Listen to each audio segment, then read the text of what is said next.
എന്റെ ലൈഫിൽ ഞാൻ ഏറ്റവും കൂടുതൽ അധ്വാനിച്ച 2 വർഷം എന്ന് പറയുന്നത് എന്താണ്? എന്റെ +1 +2 ആണ്.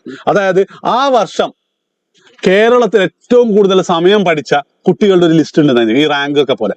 അങ്ങനെയാണ് ആദ്യത്തെ 10ൽ ഞാനുണ്ടാവും. അതൊരു നല്ല കാര്യമായിട്ടൊന്ന് ചിലപ്പോ കുട്ടികളുടെ എടുക്കല്ലേ നിനക്ക് തോന്നുന്നത്.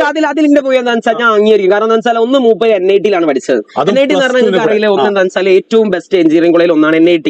അപ്പൊ അവിടെ കിട്ടണമെന്നുണ്ടെങ്കിൽ അത്യാവശ്യം മെനക്കെടണം. സോ അതിൽ മൂപ്പർക്ക് NIT കാലിക്കറ്റ് കിട്ടിയതുകൊണ്ട് തന്നെ ആ പ്രസ്താവനയോട് യോജിക്കുന്നു. മൂപ്പര് ഹാർഡ് വർക്ക് ചെയ്തിട്ടുണ്ട്. അതിനേക്കാൾ എനിക്ക് പറയാനുള്ളത് വെച്ചാല് ആ NIT അഡ്മിഷൻ എടുക്കാൻ വേണ്ടി നമ്മൾ കാല് വെച്ചില്ലേ, അതിനുശേഷം എന്റെ ലൈഫിൽ എനിക്ക് തിരിഞ്ഞു നോക്കേണ്ടി വന്നിട്ടില്ല. എന്റെ ലൈഫിൽ മാത്രമല്ല, എന്റെ പാരന്റ്സിന്റെ ലൈഫിലും.